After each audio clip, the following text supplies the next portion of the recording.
One thing I particularly like about motor caravanning is the fact that it's a pastime that isn't just restricted to able-bodied enthusiasts. It's also something which people with disabilities can enjoy, either maybe as passengers in a motorhome, or possibly people who can actually drive it as well because the controls are adapted too. And that is the case here because there are companies across the UK that carry out conversions. And I'm in Milton Keynes at Young Conversions because they designed and built this particular one, which from the outside looks just like any ordinary motorhome. But I promise you, it isn't a conventional one. For instance, the door opens like magic without any need for push and pull. And similarly, if you've got a wheelchair and you didn't just want a ramp because that necessitates somebody to push you up the ramp, this particular one has a lifting mechanism because the person who wanted this motorhome needed to use it to drive to work without somebody coming with him to help. But hang on, how's this happening? I'm not the magician pressing all the buttons. Well, the person making this work is Mike Young, who designed this particular vehicle, who also built it, and he's with me right now. Hello, Mike, it's good to see you. Hi, John. What I want to know is, because everybody's requirement is different and specific to their own needs, what was the brief from this person who wanted you to build this for him?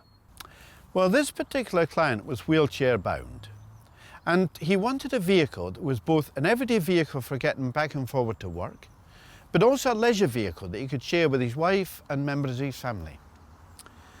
The first issue was to make sure that he could handle the vehicle, access it on his own without assistance. And so we installed this remote controlled lift and a remote controlled sliding door, which are all controlled by this panel here. Once he was in the vehicle, we needed enough room for him to manoeuvre his wheelchair, be able to turn it round and get in position to get into the driver's seat. The driver's seat was adapted so that it went up and down, back and forward, and swiveled, all by electrical means.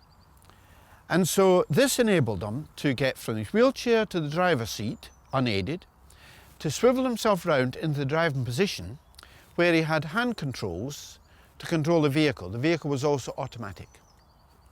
On the leisure side, we installed a bed seat configuration in the back, which allowed two people to travel with seat belts, but also allowed a double bed for him and his wife to be able to sleep. But he didn't need cooking facilities because they weren't going to do any long-term camping in it. It was really a day van. And so he didn't need a cooker. So we installed a water supply and a sink. And he used a camping cooker to make a cup of tea, that sort of thing. And basically, that was the criteria that he laid down for the design and build of this conversion. Well, that's very revealing, and I've learnt a lot in the process. And I have to say, I do see many motorhomes, but I've never ever seen one which embraces so much wonderful technology. On the other hand, don't presume that this is the standard that you build to. It's a bespoke one, it's for one particular client. Bear in mind that small-scale converters like Young Conversions can build for any kind of disability needs. And with that knowledge, it's great, isn't it? Because motor caravanning is actually far more accessible for far more people than you could ever imagine.